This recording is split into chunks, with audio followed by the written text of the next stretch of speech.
probably wrong. Oh. I'm just pressing admit to. Ooh.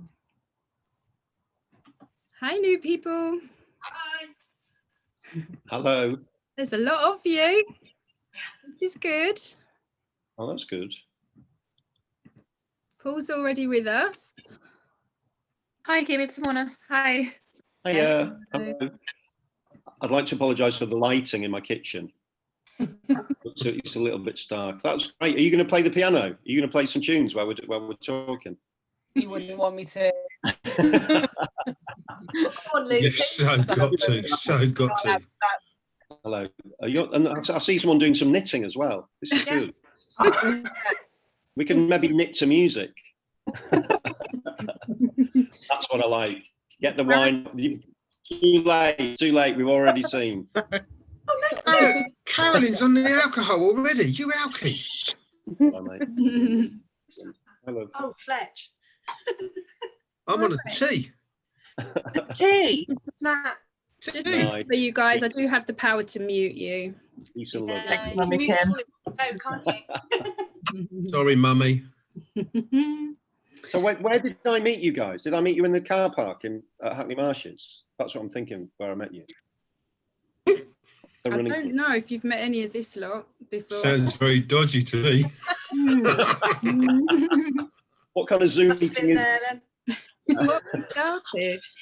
Okay, there's still a few people waiting to come in. I'm just gonna. We're 3 minutes past, so. You look very professional. It's because I've got my glasses on and I can't see without my glasses. It's not just me then that can't see without glasses. Right, where can you Has somebody else come in? What game is that? The England game there. What's that commemorating? What, behind me? Yeah, the photo. That's signed photo, Lawrence Delalio winning the World Cup. Oh, nice, very impressive. So it goes with my rugby memorabilia and England shirts and stuff. Nice. Okay, cool. You're a rugby man. I'm football myself, but that looks great. No, I was ex Northampton Saints. Really? What you used to play? Mm. Oh, fantastic! Congratulations. Back in '89 to '91. Nice, mate. Yeah, tough guy. You're a tough guy. What position? Did you play? Don't say that to this lot. They all think I'm a big softie. You are, Fletch. Yeah. Second row, number 8. Right. Okay. Cool. So I played with Bayfield, Dawson's, nice. Matty Stewart, a few of the boys. Yeah. My mentor was Tim Robber. I don't know, but that's only because I don't know rugby. So yeah, but we've done well. So yeah, no, it's you're into your running now. Yeah, 18 stone ex-rugby player running marathons. No? Stupid, isn't it? You know, it's great. It's great. No, it is good. It's good. Great friends as well from this community. That's what does it. Yeah, cool. So tell me about this group then. It's the Ford Running Club, isn't it? This is the Fordy Runs Running Club, and what we've got here is quite a few actually of our members. Funnily enough, it's probably the most we've ever had for a book club Zoom meeting. But we decided to form the book club during lockdown because obviously Zoom meetings are quite the thing, and this is the perfect forum to do it on. So that's kind of how it started. So we've read a few books already. And which books have you read already? We have Running Up the Hill. Running Up the Hill. That was the Bassos one, wasn't it? Is that Lisa? With the Lisa Lisa Jackson. Yeah, she's great. She's lovely. Oh, I love her. I love the book. It's brilliant. Yeah, that's a really nice book. Yeah, and so's Vassos's. They're really nice sort of intro into running books and enthusiastic and inspiring. Yeah, and Lisa's great. She's writes about so many different things, and she's a very friendly person. Yeah, I've ran with her a couple of times. Have you? Where have you run with her? Well, she was on the podcast, and I do this podcast, running commentaries. So we get guests on the podcast. So we ran with her. She also she knew my wife because she used to work at a parental website called Mumsnet, and my wife works there, and so we met. So we knew ourselves socially anyway. And yeah, she's great. She's always tapping me up for quotes for her books. she's good at the publicity, and she's just a lovely woman. So yeah, good for her. She's got a travel book out at the moment, so I was pushing that for her. So yeah, and she was very good pushing my book as well. She's a very enthusiastic person. Cool, excellent. So, and we have to ask you, because I've been listening to the running commentary. I've only just started listening to it, but I know from that you've got a bit of a calf injury going on at the moment. So how's that? Have you been hating not running?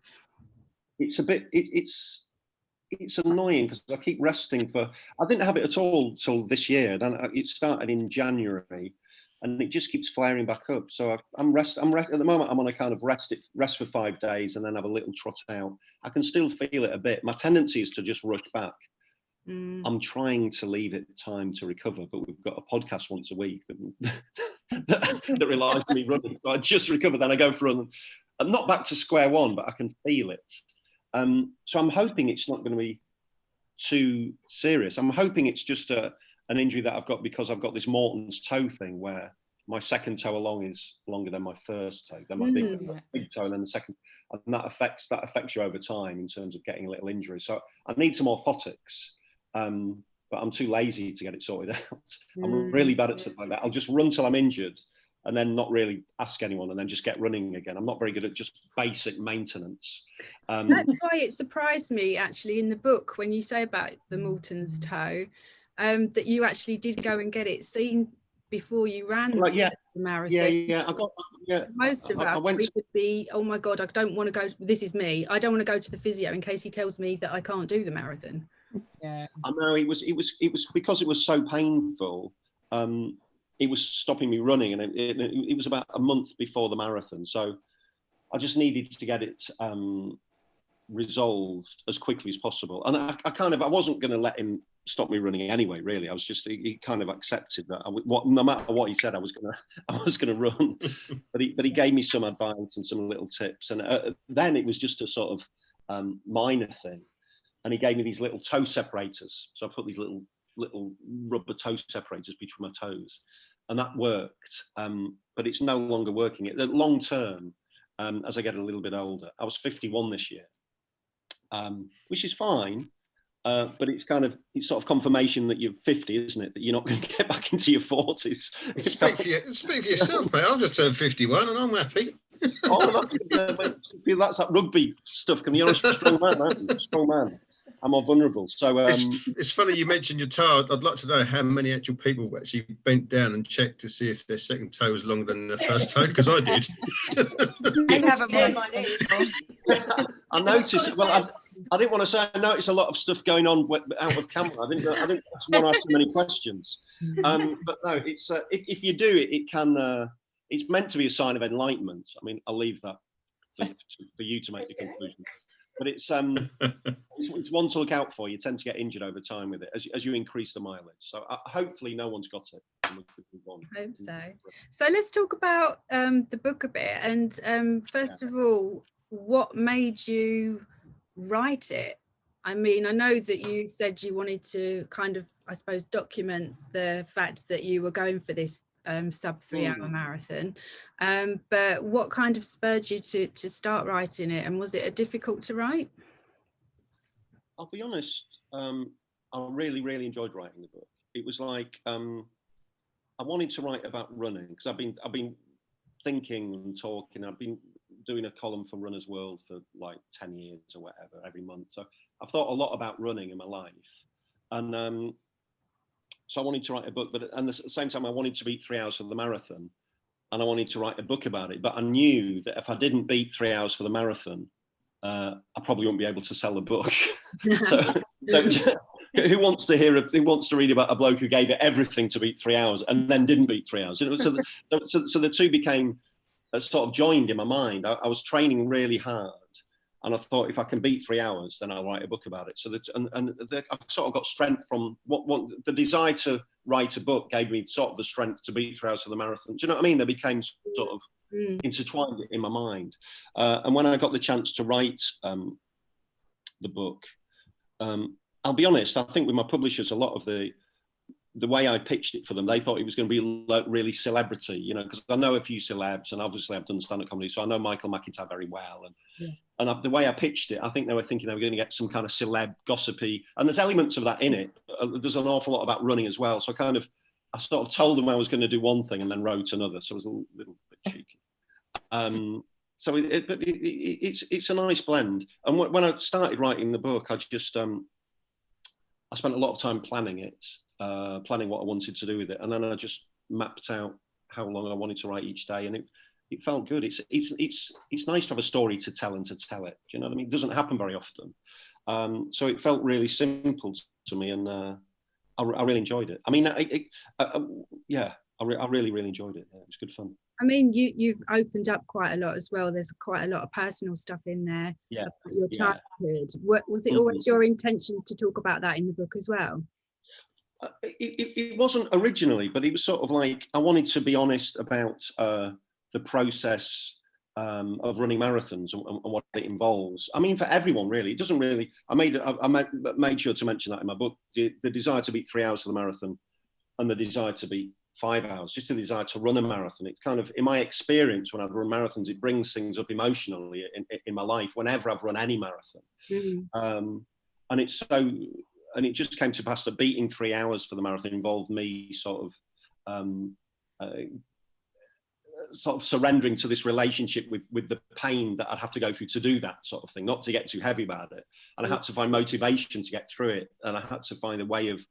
I was fascinated by the wall and what the wall is when you're running a marathon and what you go through, and emotionally and physically in every way. And when I'd previously run marathons, I'd always kind of been defeated by the wall in a way, you know, just really sort of broken up by it. And that's quite pleasurable. It's quite nice to get broken up by something. It's because you're growing, aren't you? Sort of emotionally, you're always growing. I always think you grow with every marathon. But with this one, I wanted to, because I was trying to beat 3 hours, and I thought I had the potential to do so. I had to really battle with it, and I had to go get a bit rugby with it, get a bit snarly with it, and that brought up some stuff from my childhood, and sort of anger things, maybe things I hadn't quite resolved.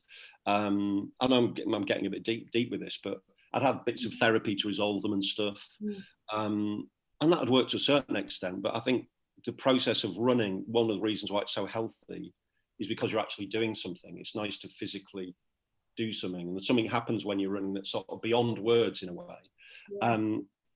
And so it was sort of, I didn't intentionally set out to write about my childhood, but it happened naturally as I honestly recounted the journey of trying to beat 3 hours for the marathon. Do you know what I mean? It's sort of, it ended up surprising me a bit in the book, but I wanted to be honest about it. And one of the reasons why I wanted to be honest about it was that people who'd been through similar experiences could relate to it. Do you know what I mean? It's sort of that really. I just wanted this. Was people, everyone goes through loads of different experiences in life, and my experience was that. But everyone's got their own pain going on in life, and it was just to connect, really, just to try and connect a little bit deeper. And I'm glad I did. It caused a few problems with my family, but I'm glad I did because it connected. Pardon? I was going to ask you about your family. Like, once you'd written the book, who read it first from your family, and who was the first person to realise that you'd been through that as a child? Well, I mean, I showed it. Initially, I was a little bit. I didn't realise potential repercussions, so I showed versions of it to like my dad, and to be honest, I made slight changes on his request because I realised everyone else was going to read. Because when you can get lost in your book and you think no one's going to read it, what repercussions? So I kind of I just sort of bigged him up a bit more than maybe I did initially. You've got to be sensitive, haven't you? It's something for a first-time writer, you realise that it affects people.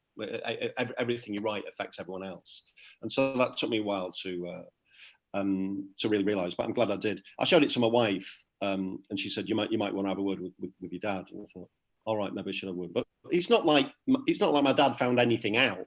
He knew. Do you know what I mean? He knew it all, but it's just to work out. We haven't maybe talked about it in that much depth or whatever. Do you know what I mean? Or to realise your kids go through this kind of stuff. but he's totally fine. He's absolutely fine with it. Had a funny one the other night, actually, literally 2 nights ago. I had a guy reach out to me on Twitter and said that his mate was like late 40s and had a divorce and he was really depressed and feeling suicidal, actually. And he told his mate that he reckoned this reading my book had saved his life. Now that's probably not true. And let's hope there's more in his life than my book. But if it gave him a bit of an impulse or connected, do you know what I mean? It's like, you don't really need reviews, do you, if you get that? Do you know what I mean? It was like, it felt really powerful, you know. Yeah, and I think it's a good lesson for anyone, even if they're not a runner, I think, to read it. In what way, if you don't mind me asking? To learn how to forgive and how to not let things that affect you in your childhood carry through to your adult life, the way you dealt with that, and how forgiving you afterwards as well, and let it go and moved on. It's that kind of thing of it's that sort of resentment it's a poison that only hurts you, isn't it? Do you know what I mean? You have to move on because it literally serves no purpose. And it's that kind of if people hurt you in life like that, they have to be hurt themselves. Do you know what I mean? Healthy people don't like hurting other people. I always say that to my kids: hurt people. So there was no, and I realised before I had kids that if I didn't want to pass the rubbish on to them, I had to sort it out myself. So I was very conscious of that. And I'm lucky enough to have had kids, and they give you they help you heal yourself, don't you, through the process of having kids. So I'm very, very into my family, and I feel very grateful to have gone through that. It was good to get out there, to get that out there within a book, as also practical advice about running, little funny stories, little tips to help people. But also, I always think when people run marathons, it's a bit of a private drama played out in public, isn't it? Everyone's going through something very internal, and they've got all these people cheering for them, and it's such an emotional event for everyone, including the people cheering for them, including the people who don't know them. Because you see people struggling, and it's everyone becomes, it's a mass catharsis, isn't it? And that's why I love running them so much. I just because it always changes me slightly as a person and sort of opens me out to life a little bit more, because you get a bit defensive or whatever, or you get certain tactics to go through life. But after every marathon, I feel a little bit more grounded, just a little bit more open to people. And I've heard when you run ultras, it gets better. I don't know whether my body's going to hold up. I don't know whether my body's going to hold up, but I've heard people run ultras. I've chatted to ultra runners. They talk about this bubble, that they're in this bubble of like loving people and all that. And I'd love that, but I just don't know whether this blooming Morton's toe is gonna hold up. No. So how many marathons have you actually run? I've run about 7 so far. And 6 of them have been in London, and 1's been in York. I haven't been very imaginative. Why York?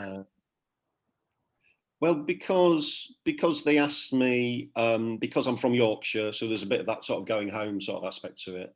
And it just sort of fitted my training, because that was part of the trying to beat sub 3, really. That was in October before the April. It was like the preceding year. So I found myself getting faster.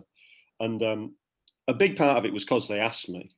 And they'll sort of treat you really well, and it's a nice marathon, York, because it's big, but it's not massive. It's London. It's got a very friendly atmosphere, and I'd heard the course was good, although it's got a hill in the last 200 meters. It's got a really steep hill.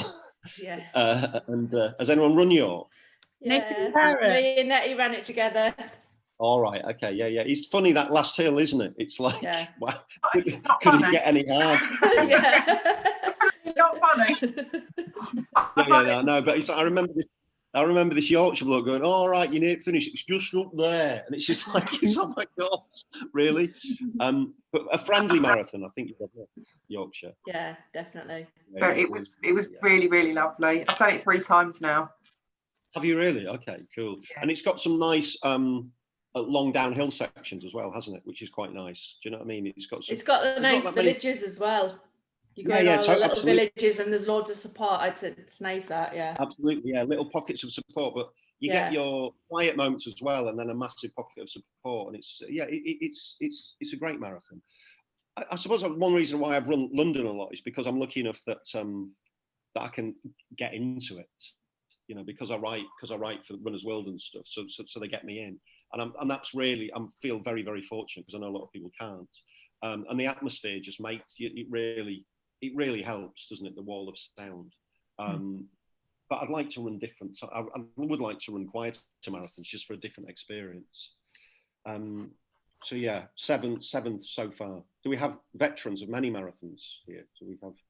I'm not sure, actually. Do we have anyone that's done more than 7? Done 10. Good for you. 10 marathons. Where have you run yours? Which ones? So 3 London, Nice. 2 Manchester, 2 Brighton, Right. 1 Dublin, Right, okay. a Lee Valley Okay. one. I've also done Race with Stones twice as well. All right, you've done some ultras. Yeah. If I'm going to do an ultra, I'd like to do Race of the Stones. I've heard it's really great. Is it good fun? Amazing. Is it? And is it true that you feel better the longer you run? Then is it that kind of? Do you get a kind of relaxed chill feeling after? Yeah, it's definitely more relaxed. It's not the time pressure's not there. So you eat, you drink, you chat, meet amazing people. Sounds good. That's what attracts me to it. The sort of like taking the time pressure of it and just having a sort of adventure, you know, a destination to reach. Yeah, great. Just take your time on the way. No, that sounds Recommend good. it. Which is your favourite marathon? Which one? Oh, London. Probably London. Of course. Probably. Yeah. My most enjoyable one to run was Dublin, because training was awful. So I just kind of you just had a bit of a laugh with it. But London's amazing. Yeah. It's just a crowd, isn't it? It's just when you get on the embankment and it's like you can feel you're just running towards the marathon. There's something about, there's a magic about it. You go. Like you were saying in your book, that relationship between you and the support on the sides. It's special. Yeah, it's amazing. Yeah.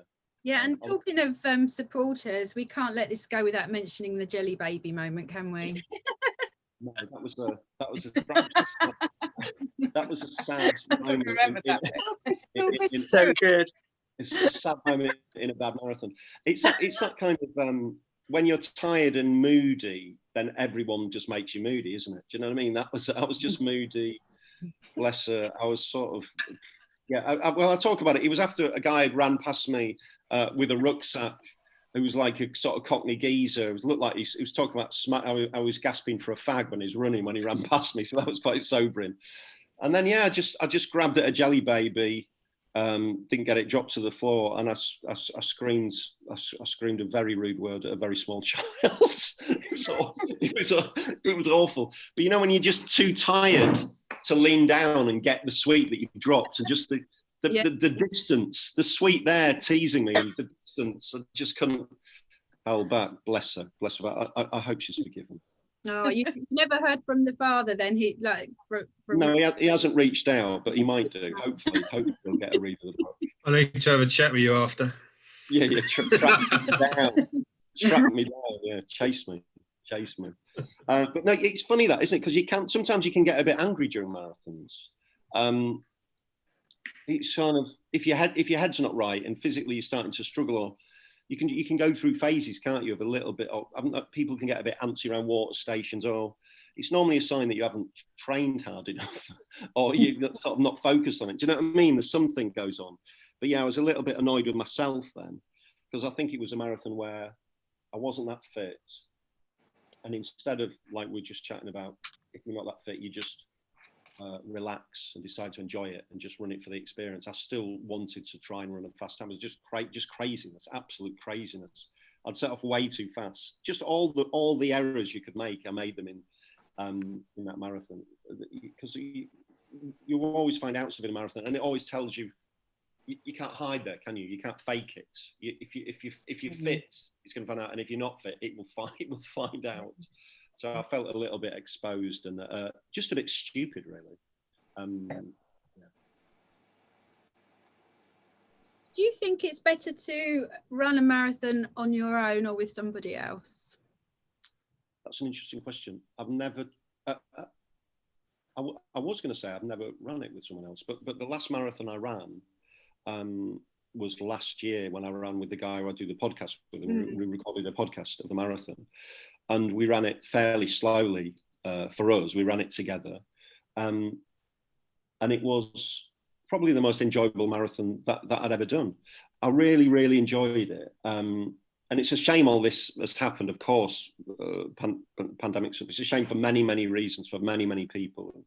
There's been tragedy and stuff, but I realised I'd made a bit of a move in my running, that I really enjoyed running and encouraging everyone. I'd always wondered what I'd be like if I was ran marathon slow, and I realised I was one of those sort of happy clappy kind of absolute pain in the arse types.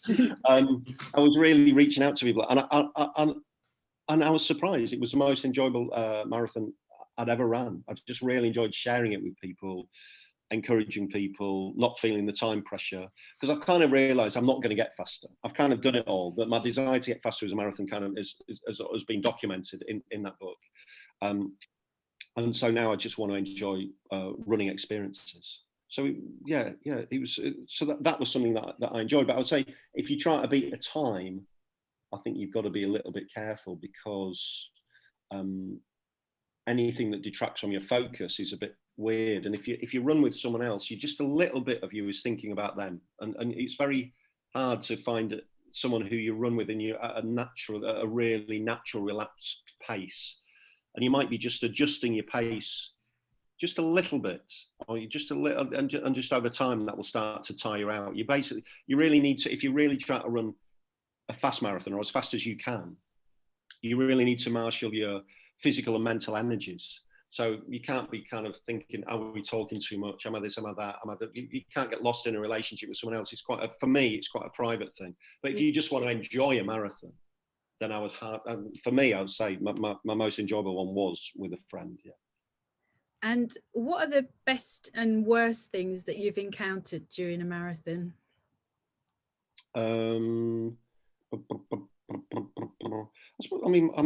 My best thing was the sub 3 really, and just the realization that I was going to do it after about 24 and a half miles, when I felt that I'd burst through this wall, and I still felt I had a bit of strength in my legs. I started to catch people up, and then when I overtook the sub 3, the pacer, it felt like a really big moment. I felt really strong and excited and happy, and like I'd kind of, it's quite rare. I'm not that good at setting goals and achieving them. I'm okay. I'm all right at it. But in terms of like really setting a goal and chunking it down and achieving it and giving everything to it, it was a really nice, powerful message for me. It was just a really nice experience. So when I turned the corner and saw it was on 2:59, and I sprinted and realised I was going to do it, it was great. It was lovely. So that was the best. The worst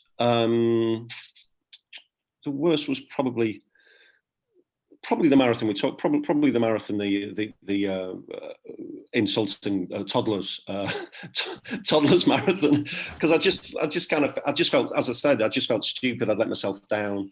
I just felt a little bit silly and tired and hot and bothered and bleeding nipples, and it left me. I didn't get a great feeling after it. I just felt a little bit daft. But nothing really bad has ever happened to me in a marathon. It's all, do you know what I mean? It's all been gradations of good, really. But it's just, there's been nothing. When you say worst thing that's happened in a marathon, it's like unless I got really injured, I find it hard to. I see them all as useful experiences, I reckon.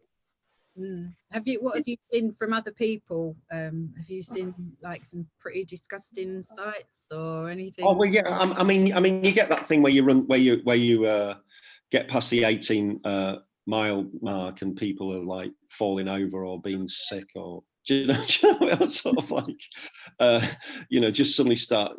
That can be quite disturbing. The post 18-19 mile mark, where people start cramping and shaking and freaking out, but it's by then it's funny that, because you all start off together when you're in the marathon, and then the longer it goes, the more private it becomes. and then to Sorry, Karen, can I put you on mute, darling, please, if you're going to... Yeah, sorry, my daughter's just coming in from netball. All right, it's fair enough. Life goes on. Life goes on. It's like, how did you win at netball? No, it was just training. It was the last training session. So no, yeah, she's just moaning that it's not really locked down. She's not happy that she's not going to see friends. So who is happy? 15, I know. Yeah, she's just having a moan. Oh God. Yeah, you start off all together, and then you kind of, after about 15, 16 miles, everyone splits up into their own separate journeys, and then you come together at the end. I mean, I love that section where you're running through the wall and everything feels super dramatic. You've got people like proposing to their wife, or stopping and seeing their kids and holding their babies, and it's a very intense emotional experience. And some people just lose it and they get cramp, or they fall over, or medics. It's like that. It's part of the experience, isn't it? It's like running through this catharsis, and then at the end you're just chilling out. And I love the end of marathons where everyone's just talking to each other. I love the finish and the sort of the hour or so after marathon where everyone's getting the kit and just chatting to each other. It reminds me when I used to go raving quite a bit when I was a kid in Manchester, and just that sort of zone of everyone being super friendly. But of course this is way more healthier. So yeah, it's been nothing but good really for me. Did you cry once you realised you'd hit sub-3? Because I know the days after, I just cried with the realisation that I'd done it, and I didn't get as good a time at all. No, but I felt I cried when I felt a little bit teary, but I'm northern, so it takes quite a lot for me. But I felt a little bit teary when I saw my son. I saw my son and my wife, because that was part of something I'd imagined. I'd sort of been visualizing about things that I wanted from it. Do you know what I mean? And he was part of the motivation, so I could run this time, so he'd be proud of me and see the connection between determination and achievement, etc. Do you know what I mean? So I cried a little bit then. It's a very emotional experience. When I finished, I just sort of babbled for about an hour to anyone who's close to me, but as much about them as about me. I just like talking to people after that. But you found yourself crying, did you? What, just occasionally, just around the house, or what? Or just I've run mine abroad, and it was, I totally get that feeling friendly, because the whole city just talks to anyone they think might have run the marathon, and just in a way that you've never talked to strangers before. And when I was flying home, they made me cry in the airport, because I don't know whether it's just utter emotional fatigue or, but yeah, they were just like, "Oh my God, where were you? Marathon." Which marathon did you do? I've done New York and Chicago. All right, okay. I'd love to do both of those marathons. Actually, I definitely recommend them. But yeah, I was in the airport and they were like, "Oh my God, you ran the marathon and you're English," and it was just like, I just cried like a lunatic. Very embarrassing. That's great. No, it's great. It's lovely. It's sort of, it's what I write about in my book. But what we're talking about, it's real. It's an emotional experience to run a marathon, and that's why I always say to people, everyone should run at least just one marathon. I just like, everyone says, "Oh, everyone's got a book in them," or "Everyone should do this," or "You've got to go to wherever to see the sights of the world," or whatever. I think a marathon is. I think it's achievable for a lot of people. For most people, but it's really hard as well. It's on a nice cusp. It's not impossible, but to run a marathon is a massive achievement. But Jade Goody did it, God bless her. Do you know what I mean? People can do it, and you can, and it's accessible to everyone, and you can get an awful lot out of it. So it doesn't surprise me that you cried. It's great. Did you get a downer afterwards though? Because some people get a downer maybe a week afterwards, don't they? They get a bit. Yeah. Once I got home and like that was it. You stop. Suddenly, that was once you get home and realise, once you get home and realise they're not friendlies in New York, I was very excited. Bored everyone to death talking about it here. Yeah, no, it's good. It's a real achievement. It's fantastic. How many marathons have you run? New York or Chicago? 2, brilliant. Which is better, New York or Chicago? I love them both. Right. That's they're both great marathons. Yeah, that's my bucket list, is to have the majors, and I just can't seem to get into London or Berlin. So. It is a shame. It's so tough for people to get into London, isn't it? It's such a shame, isn't it? Yeah. I was curious. You kind of answered it about how you got in, because it was an interest how you got your spots. I know it's absolute corruption, isn't it? It's just like I write for a magazine, so they get me in. I'm aware how lucky I am, and most of the times they stick me. I start in the 10th, which was even more lucky, because then you just get looked after really well. One year I didn't, and I really enjoyed that as well. But yeah, there's a magic about London, and I feel very fortunate. Yeah, what can I say? I'm lucky.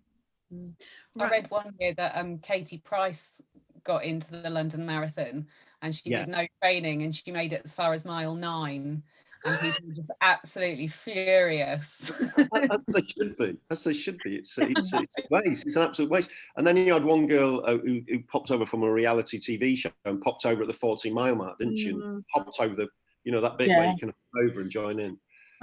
You can't disrespect the event. You can't disrespect how much it means to people. Yeah, and exactly. And the charitable giving and all that kind of. It's such people are running for such a variety of reasons. It's such a powerful day, But you can't be falling. You can't be stopping at the 9-mile mark.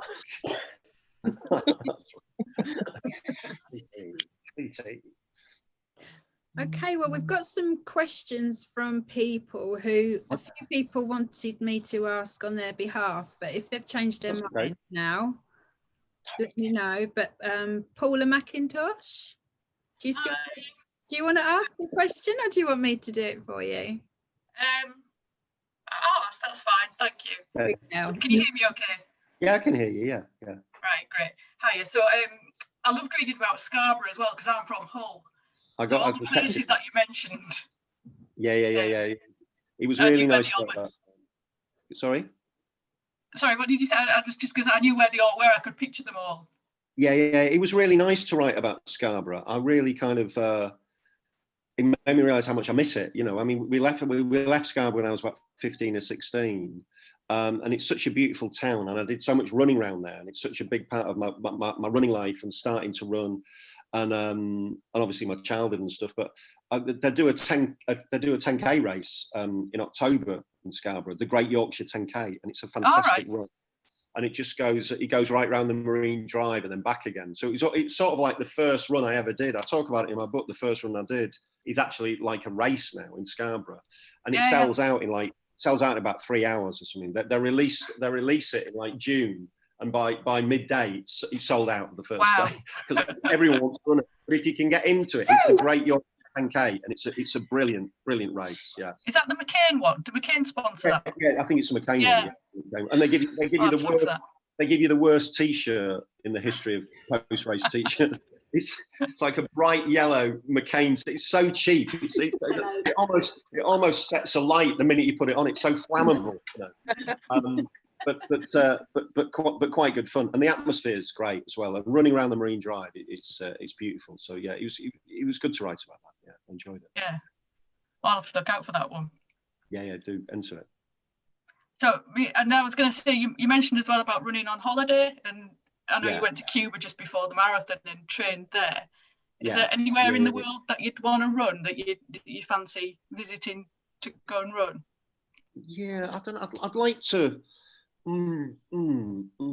mean, everywhere I go on holiday, I run, and I'd love to do some sort of American some of those ultras I do in America. I love running through the woods. I'm happiest in my running life when I'm just running through woods, and they seem to have the biggest woods in the world in America. I'm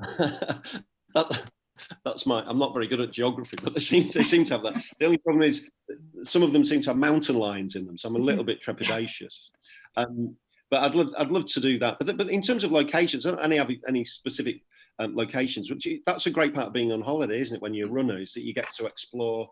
Like we went to Croatia one year, and you find places that normal people won't find because you're fit enough to do it. It's just such a great feeling, isn't it? Just run for an hour and you just find all these little places. So wherever I am, I'm going to run. But yeah, the States, I went on holiday in the States. I did some nice runs around San Francisco, LA, running by Santa Monica down the beach there. It was just beautiful. But that's just been really lucky, isn't it? And running gives you that freedom that other people don't have, doesn't it? So it's great. Yeah. Have you run in any wonderful places that you'd like to recommend? No, not really, because I've only really been running a couple of years, and so really, I think last year I was running around Pocklington when we were on holiday.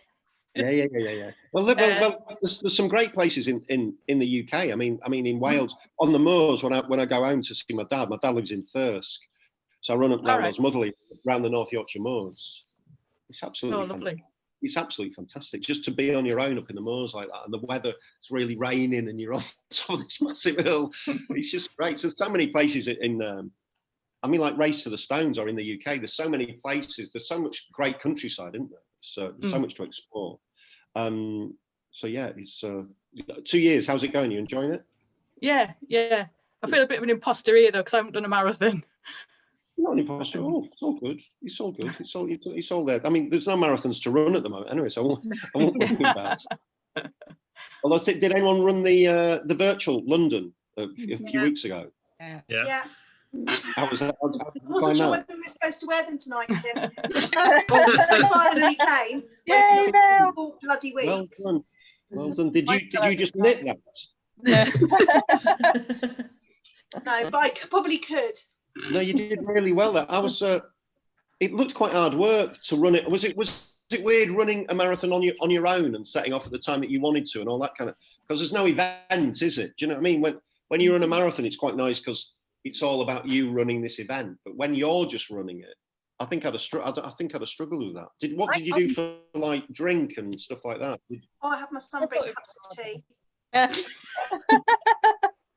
I did a little Southend-on-Sea route for a few of us Fordy runners, and we kind of met up socially distanced, of course. And yeah, so we ran around. All good, don't worry about that. Because you ran off and left us. Did she? Yeah, she did. She ran off and left us, Paul. Shocking it was. We didn't know where to go. You need to get Fletch. Is that when you were still trying to get your act to tick over, Kim? That's what clubs are all about, aren't they? Setting off and then leaving everyone. Well, there were four of us that were going to run it, and four that were going to walk it, and Fletch was in the walking bit. It was nice. That's why I was saying I did Brighton Marathon by myself, and I absolutely hated it. But I ran with a running friend. I know it was a virtual, but I loved it. I really, really enjoyed it. Shall I play the video that shows that you really hate it, Kim? Love to see the video. I thought when you did Brighton, Kim, you were very smiley when you came past the oranges. Just to get oranges. I think it was because there was a camera in my face. I think you super clam, don't you? You're forced to smile. It's like you say that the crowds do kind of keep you going, don't they? And you kind of tend to show off a little bit, don't you? Even if you haven't got it in you, you kind of find that something in your legs to make you go a little bit faster when you go past someone. You do find yourself putting on a bit of a show when there's people watching, don't you? There's a bit of a like. Pretend you're enjoying yourself. Yes. Of course. Yeah. Right, we've got another question from Lucy. Lucy, do you want to ask Paul your question? Yeah, nice shallow one for you, Paul. On your 2-bottle Sunday, what wine do you recommend? Wow, that's interesting. I mean, I'm not very good on wines. I mean, I'm good at buying. I'm good at drinking wine, but I'm not. I tend to buy French wines. I tend to go for like French stuff. But to be honest, as I get older, I tend to go more on the percentages. So I look at the percentages on the wine, and I like to start off with a big heavy hitter. So I'll start off with like a 14%. And that'll get me, and I'll think, with the idea being, maybe I'll get so drunk with that I won't want any more. But of course, I get so drunk that I want some more. But if the second one, and it's all, it's always a mistake, by the way, when I drink 2 bottles. I'm not advocating it. And the hangovers now are getting awful. But so because of that, I make the second one a 12.5%. That's what I do. So it's kind of, it's bad. It's still bad. It's still bad, but it's not that bad. It's not that bad. Yeah. The problem is with the 2-bottle Sundays, it's the rubbish that you eat while you're drinking. That's the main problem. Because I'll have loads of like on toast and just absolute rubbish. So yeah, so the 2-bottle Sunday, they're not as bad now because I haven't been doing any gigs. It's normally when I've had a big gig weekend, and Sunday's my chill out day, and so you know it can get a bit messy. They're the best ones though. Yeah, they are the best ones. They're good fun. They're really good fun, but my goodness, I feel them now. How about you? What kind of wine do you? Are you a wine drinker? And then do you get on your piano? Is that what happens? Right, no. I'm on Jam Shed. That's quite nice. Well, that's quite good. Yeah. All right. Okay. Yeah. Lucy, do you normally put your wine in your water bottles and drink it on the train on the way back? On the first lockdown, I met my friend in a park, and because you're not allowed, it was brand new lockdown, so you weren't allowed to sit in the park. So we put our running gear on and put our wine in our drinks bottles and met up in the park. And when the police moved us on, they said, "It's all right. We just bumped into each other. Look, we've got our running bottles." That's where you got that idea about the running bottle from, Lucy. So it might have been from you, Mel, when I was on the train. It might have been from the big half, was it? Was it after the big half? It was Mel's fault. It was. I have to say, we have got a few drinkers in this club, haven't we? I'm not a drinker. Not much. Mel. Paul, how hard was it, Paul? That's such an inspiring story. How hard was it for you giving up the booze to do the sub-3 marathon? Well, to be honest, I didn't give it up for long. I gave it up for about 2 months. Which is the longest I've gone without drinking in living memory. But it was one of those things that I really enjoyed. I really enjoyed it because it was so different. Do you know what I mean? I really enjoyed it because it's. But I made up for it when I'd done it. But at the time, it was just like because it was part of the momentum. I achieved this momentum where I really wanted to achieve this goal. So the drinking just didn't make any sense then. So it just because I felt so bad afterwards. And the thing about it is that I don't drink that much. But when I drink too much. I'm one of those. Do you know what I mean? So I won't drink for like 4 or 5 days. But then when I do, it'll be 2 bottles. I'm like that. I'm not very good. I can't have a couple of glasses and then that's it. I'm rubbish at that. I'm all in for it because I love it so much. I love red wine. I absolutely love it. And it feels really epic and dramatic. I make loads of plans and it's all great. So I enjoyed the contrast and I enjoyed starting up again. Right, we've got another question from Steph. Does Steph want to ask Paul a question now? Is she? Yeah. Hi, Paul. Hi, everyone.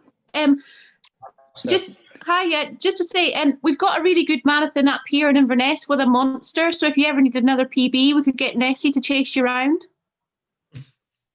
Oh, that'd be great. That sounds great. Yeah. The Inverness Monster Marathon. Yeah, I'll do that. It's a Loch Ness Marathon. It's quite hilly, but it's good fun. My question is really, I found your book really relatable. I was a bit worried when it was about 3 hours because that's certainly not me. And I just was like, oh, but your 3 hours is my 5 hours, my target that I'm trying to get to. This is hopefully marathon 4 next year. Yeah. So it was really the end when you said that you just felt this sort of peacefulness when you finally did get sub-3. And I was just wondering, is that still how you feel, or are you looking for the next challenge now? And does that kind of stay with you, sort of a thing? Well, no, it kind of. Yeah, I think it did. I mean, it sounds a bit simple, but I actually think it did. And I'm pleased that you say that that my 3 hours is your 5 hours, because I wanted to make that clear. We're all operating at different. I know guys have run like 2:20 marathons, and I know people have run 5:20, and it's all the same. They're going through variations of the same thing. It's got the meaning that you give it, and I made 3 hours. I created a big sort of structure of meaning around it, and when I completed it, I did feel that I had achieved something, and the feeling has persisted. I no longer feel irritated by the idea of running a fast marathon, and sort of that issue that I talk about my mum and all the sort of emotional stuff I stuck around it. I feel that out with it. It did feel like a closer chapter in a way, which is really nice. It doesn't sort of make that much sense, I suppose, because I know you're meant to go to therapy for a long time and stuff, but I've done all that, as I said, and there's something about the experience of it and going through it. Yeah, I'm not that bothered about running faster anymore. I just want different experiences now, running longer, chatting to people, adventure, travel, and just community stuff. So sorry, that was a little bit long-winded, but it did, yeah, it felt meaningful, and the feeling remains. So good luck with your 5 hours. That'd be great. Thank you. I think that's really cool, because there's a whole temptation with where you hit one PB and you just keep on chasing them. So I think that's really cool that you've got something out of it, and you're now, you're able to reflect on it and share it with others. Yeah, but you've also got to realise as well that I am 51. I'm not going to I've just realised I'm not going to get faster. I mean, I did my PB when I was about 47, which is quite late. But you can do PBs at various different times of your life. But I kind of realised that I just physically to get faster than that now would rely on a level of training that my body just physically can't do. So there's certain, you've got to be. It's a negotiation with reality as well, isn't it? You've got to realise what's possible. And I still want to run longer and further and have different experiences. But in terms of faster, yeah, it was great. It was great. Thank you. Gemma. No worries. Good luck. Is Gemma? Yeah, I'll ask my question. I think he's answered it anyway. First of all, Paul, can I just say I'm a massive fan of your podcast. I've been listening to it from episode 1. I think it's amazing. Really keeps me company on my long runs. Good. Well, good for you. Yeah, I get funny looks sometimes, and I'm wetting myself laughing. Good. Well, sometimes we get a bit serious, but we try and lighten it up as well. It's good. I'm glad you enjoy it. I really like doing it because it's really low pressure. I literally don't think about it. I just meet Rob. He does all the production, sends it to the guy in Portugal, Steve, and he sorts it out. I really like Rob, and I really like, because it's part of just getting people into running. Do you know what I mean? It's just a nice thing to offer out there.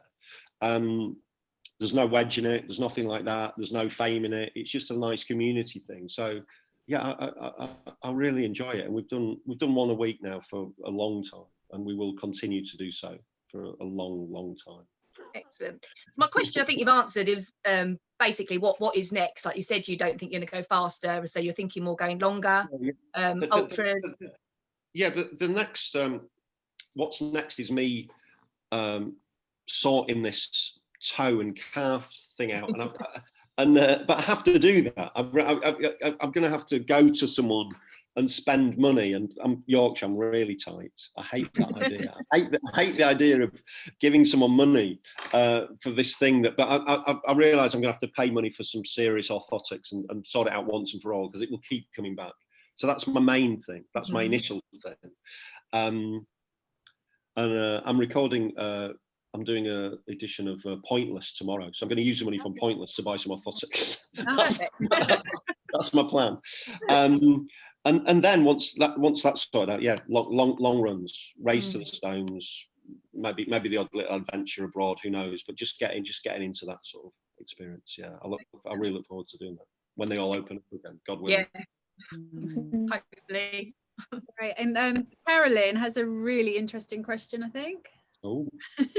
I wanted to check about the third-rate pants, and have they now officially been cleared out? Most of them have. It's hard to throw pants out, isn't it? But the crotchless monstrosities are essentially gone, because they serve no purpose. They're helping no one. They only irritate, and they're not healthy. But no, you're right. That's bless her, she's still talking to me. She lives 2 doors down, Tanya, from the massage debacle. I've sorted out, the pants are getting better, that's all I say, but I'm still really bad at throwing them. The problem is in winter as well, especially during lockdown, standard slip, I end up wearing the same pair for ages. I don't know how you're living, but I just... Is that an overshare? Would that go down as an overshare? Maybe Mine overshare. Is that what you're knitting? You're knitting me some pants? You don't want to know some of the things I've knitted. They have been shown on Zoom things before. Enough, Paul, I think you mentioned in the running commentary when you do your little takes of Paula Radcliffe and Steve Cram that you needed somebody to knit you some little finger puppets. Oh, little Stevie. Paula, Paula. Oh, Paula, don't be so angry. They've only come in the last couple of weeks, but everyone likes it. And like most things in running in the podcast, they happen just by chance. But yeah, of course, sock buckets would be fantastic. That's obviously the direction we're going to end up in. Just there you go. Now we need to knit. Paula and Steve. Paula and Steve as finger puppets. Mm-hmm. Yes, yeah, Paula Radcliffe, really angry Paula. You know what? Somewhere I think I got. You know, when the 2012 Olympics was on, they did a knit. Fiona Goebel did a knitting book. I've got a nativity knitting book, but I think she did an athletics. I remember that knitting book. Yeah. I may have that somewhere on my shelf. That'd be great. That'd be great. Awesome. Jack, be careful what you wish for. Is all I say where I'm concerned. Excellent. Win-win. And Nettie, have you got a question? Yeah, I was just because obviously I'm a big Yorkshire fan myself. Live in Essex, so I love Yorkshire. I was trying to work out what year you ran the Yorkshire Marathon. All right, yeah, loud. Okay, nice. Sorry, you're breaking up a little bit, or is it me? Maybe I'm breaking up. So I was just saying, I wondered what year you ran the Yorkshire Marathon. Ooh, let me have a look. I ran it in 2017. That was the first. 2017. I thought it might have been. That was the first year I ran it. Yeah, that was my first Yorkshire. Yeah. So it was as far as I remember, it was quite a nice day, wasn't it? Was there a little bit of rain? I'm trying to remember now. It was a little bit of rain, but it was nice. I probably saw you there. Yeah, probably. I would have been about an hour and a half behind you. It's a nice course, though, isn't it? It is a nice course, and it's got a nice bit where it turns back on the other runners, and you're running into the other runners as well. That's always nice, isn't it? So you can see how tired out everyone looks. And yeah, it's really friendly. Yeah, it was 2017. It was, as I said, it was the autumn before the next spring, before the big attempt at sub 3. And I ran it in about 3 hours and 3 minutes. So it was great. It was a really nice. And I think my question on that really is realistically, do you think you got away with peeing yourself the whole marathon? Or well, maybe I didn't. Maybe I did until I started writing about it. Would you try again? Well, I thought I had. It's weird. It happened only in one marathon. It's really weird. And I thought I had until, and I'll chat about this in the book, until I started giving me a massage, and then I realised that I did smell a little bit. So I left the massage table rather quickly. But it was quite pleasurable. It was really weird. It was really odd. I found myself quite looking forward to the water stations. It was really weird. I felt hydrated, but I felt sort of bursting at the same time. It was an odd one. But I don't know if anyone else has had that. But yeah, I managed to mask it by fortuitous using of the sponge, which is a technique that I patented, and runners around the world are doing as we speak. And on that note, I think we've come to the end, sadly. It's been really enjoyable. It's been really nice. It's nice. I was worried that people might not have read the book, but it feels like maybe people have read the book, so that's kind. I'd just like to say, if I come in on that, is I have to admit, I haven't actually read your book. I knew that. And in fair honesty, and I think Kim's aware, maybe just to cut off, I've only actually ever read one book in my entire life, and I'm a quarter of the way through another one. Sorry, what was what you've read? One book I've read is Lawrence Dallaglio's autobiography. Whose autobiography? Whose? Lawrence Dallaglio. All right, yeah. Low. The main man. And I'm a quarter of the way through James Haskell's What a Flanker, as in What a Wanker. But I will say, once I've finished here, I will be ordering your book and reading, because you've come across tonight fantastically, and I've listened in, and I relate to a hell of a lot of what you've said about your early life. Okay, cool. Which relates to me. So I'd really like to read that. And I'm going to read it, and I'll feed back to the group, and I'll feed back to yourself on what I think. Just one thing I'd like to ask as well is similar stature probably to myself, tall fella, like to drink, probably an ex-smoker as well. What made you decide to go and run a marathon? Obviously, I haven't read the book yet, so feel free to, if you break codes or whatever, go for it. But for me, it was, I was reaching 50, and I wanted to run a marathon, and I was an ex-smoker, drinker, semi-pro rugby player as well, but I wanted to achieve that, and I did. Not in a great time, but I will get better. But what made you run a marathon? I think it was, I always had it in my mind at some stage I was going to do it, because I ran a lot when I was a teenager. So I ran competitively, and so it was always sort of there. It was always something I was going to do. And then when I was about 35, I kind of came back into running, and it just felt like a natural thing to do. But at the same time, I think I started running in those events when other things in my life maybe weren't working out that well as well. And it was a way of sort of dealing with it, deflecting it, or journeying into it, or whatever. There's a certain sense of like, I've reached the end of one phase of my life, and I needed to start another, and the marathon was sort of part of that. And obviously, as you get older, it's a nice challenge, isn't it? It's a great challenge. And if you find yourself in all that, I never smoked like cigarettes, but I smoked other stuff. And it was nice to, it's nice to change, it's nice to do something else, isn't it? Do you know? It's nice to, and it feels so good when you get healthy that you don't want to, you don't want to feel like, you don't want to do stupid stuff again. It's like you establish your own momentum and pattern in life, and mentally as well. I'm really missing it at the moment because of this calf. I'm really missing not being able to run. I feel more grouchy. I feel like I'm putting on weight. I feel like my body is just not working like it should do, because you get used to the way it's working, don't you?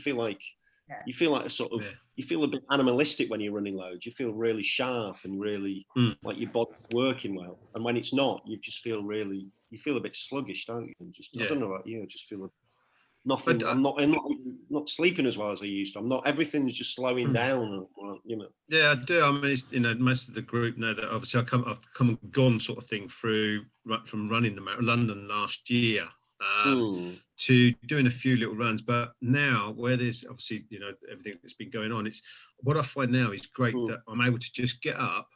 Do you know what? I fancy going for a run and just going out and running 10K or wherever I want to run. And I've got a lovely river down here in Kent that I run along, and we've all got great routes that we can find.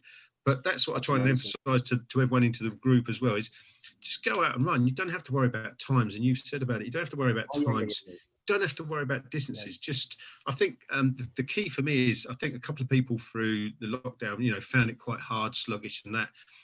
And I've got no motivation. So I think I said to a couple of people, and they found it it was quite nice actually. And you may relate to this as well. Is how far is your Tesco's? And they'd say, well, about a mile and a half, a couple of K. Okay, run to Tesco's, buy a bottle of wine, and run back. You've done 4 or 5K, and then you can have a glass of wine, so you don't feel so bad. Risk and reward is good. It's good. Yeah. But you're in a good state if you can run 10K and just enjoy it. I think that's really nice. Most of my running's done off watch. Most of my running is I'll run like between 5 and 8 miles, depending on how I feel. Completely off watch, just as I feel. If I want to go hard, I'll go hard. If I want to go, I always start off slow because I'm old. I can't be bothered to stretch, so I always start off slow.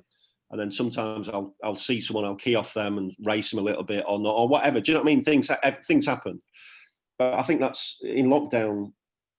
An awful lot of people came to running, and that was a really nice thing to see. And obviously, I realised how important it is just to be able to run, just above and beyond times, preparing for races, just that hour a day or whatever it is, might be half an hour, whatever, just away on your own is so valuable for my mental health.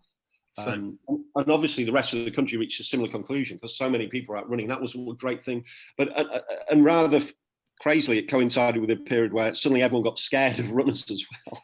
So there's a lot of that going on, which is a real shame, isn't it? It's a real shame. I don't see any evidence of transmission of corona from runners. I just don't.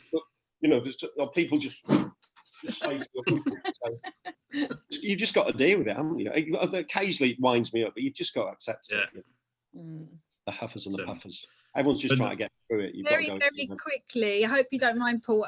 Jan's just got a quick question, if you don't mind. All right. Hello, hi. I'm still reading a book, actually, not quite finished yet, but I'm not going to miss it tonight, so that's why I'm here. So, I mean, I'm reading past a bit about you went to this clinic about not eating for 3 days, and that absolutely shocked me because that is the reason I run, so I can eat more. And I literally run to the supermarket. You said you're going to get a bottle of wine, but I run to the supermarket to get a pie. So that keeps me running. So I was just wondering, do you think that works, like not eating for a few days, then you can run more freely on the fourth day? Well, it did for a little bit. I mean, it's very extreme, isn't it? It's, you know, one good thing about running is that you can run and it gives you good appetite, and then you can eat whatever you want, really. But I have found within reason, and you can take this as far as you want to go for it, and some people take it way too far, that the less you weigh, you just feel like you're running a bit better. You're just carrying less around, you know. So I feel I never want to be really, really thin at all. Some people take it way out, but I've noticed if I'm a little half a stone lighter than I normally am, then I'm probably about right for running. And so that worked for a little bit for me. But I love my food so much. I mean, literally, I've spent today eating roast potatoes from the fridge from Sunday that I left over from Sunday leftovers. I adore it. Bread. I love all this stuff. But I know that if I don't eat it just for a little bit, just before a race or whatever, I just feel a little bit crisper. So it's up to you. 3 days without food is fairly ridiculous. And by the end, I was desperate. To eat. But your body does work out ways of using fuel. And we do tend to eat a little bit too much. So yeah, I think that's for everyone to judge. I felt quite liberated after a few days without eating, and I felt a difference, and I felt I kind of tapped into a reservoir of energy that I didn't know I possessed. But I wouldn't have been able to do it on my own. I can't be around the house and not eating. It's all I can do not to have a big bar of chocolate every night. Do you know what I mean? I need to be in an environment geared around denying me food for me not to eat food. Yeah, I just find that quite. I thought you actually managed to sit at the table and asking for the crackers politely. If that was me, I would be chasing him down the kitchen with a knife. Well, it was quite a tense. It was a tense moment, let me assure you. I was desperate for crackers at that moment, which I was denied, and I couldn't believe it. But then the next day, I was given food, and old McIntyre, bless him, he wasn't. So that changed the relationship a fair bit. And it's quite expensive. I couldn't have done it again. I couldn't have done it if he hadn't paid for me. So that was good. But yeah, don't worry too much. I won't worry too much about the food. Running's more important than food, isn't it? But if you can combine both, as you obviously found a way to do so. I mean, it's great. I run more than I eat more, so running make me happy, and eating more make me happy. So you found the perfect combo. Go for it. That's one of the reasons. that's one of the reasons why I'm attracted to ultras, because you can run and eat simultaneously for long periods of time. So that's something I'm keen to explore. I like the sound of that. That sounds good to me. Yeah. Right, we better let you go and have some crackers with some cheese on, perhaps. A glass of bread. Thank you. Let's see where Paul. I've ordered it. Paul. It's very good. Fantastic. I might be able to afford some orthotics after that. There you go. Yeah, but it was on discount on Amazon, so sorry, you didn't get the full price. Oh, brilliant. Right, yeah, Anyway, thank you so much. Thank you. On behalf of all of us, thank you so much, and good luck with everything. Absolute pleasure. Really nice people, and good luck with your running. And Fletch, get in touch when you read it. Tell me what you think. Yeah, I will do, mate. I've just followed you on Twitter, so I'll give you a message. All right, definitely. That'd be great. And good luck with all your running. All right. Thanks. Just quick. Cheers, Paul. Cheers, mate. Well done. Thank you. Bye. Thank you. Bye. Bye. This is the awkward. This is the awkward. Right, who's going first? Bye, everyone. Fletcher, are you going to say something? You're going to say. I was just going to quickly ask. Can I ask a personal one? What's your weight? Because I'm 6'4", 6'3", and I'm about 18 stone. And I know I'm a bit heavy, but I don't want to look too anorexic. No, it's all good. I'm just over 6 foot, and I'm about 13 stone at the moment. Right. Okay. And when I ran London, when I ran sub 3, I was just over 12. Right, okay. Normally I'm about 12 and a half, and over lockdown I put on about half a stone, and I could easily put on a bit more. You know, I'm not running. Yeah. I just feel that if I go too light, I'll look anorexic. And and you don't want to do that. There's no point at the level we're running at looking really ill. No. Everyone getting worried about you. Do you know what I mean? You want a healthy weight. Yeah. And so it's all within reason. But you know, just eat your greens and don't eat much bread for a few weeks. You just feel it. Yeah. No. To be fair, I went on keto. I did keto before London. Okay, and did you notice a difference with that? Yeah, I went down to just around 7. I did London in about 17 and a half stone. Right. Okay. But I hit that wall, and I had a real bad hip injury because I had the wrong trainers as such. So now I've got the right trainers. I know I can push on, and I know I can do better. So keto's good, but I just really like potatoes. Yeah, that's the thing. Obviously, you can't have them. So just resisting potatoes. You can eat lots of cheese, though. Yeah, of course. Well, listen, give us a shout. And, give us a shout. All right, thank you ever so much for joining us, Kim. Well done tonight. It's fantastic. Thank you. It's really enjoyable. Thank you. Take care. Be in touch. Bye. Thank you. Bye-bye. Bye, everyone. Bye. Well done, Kim. Bye. Brilliant. Well done, Kim. Thank you. I loved that, actually. Yeah, it's really good. Karen's still there.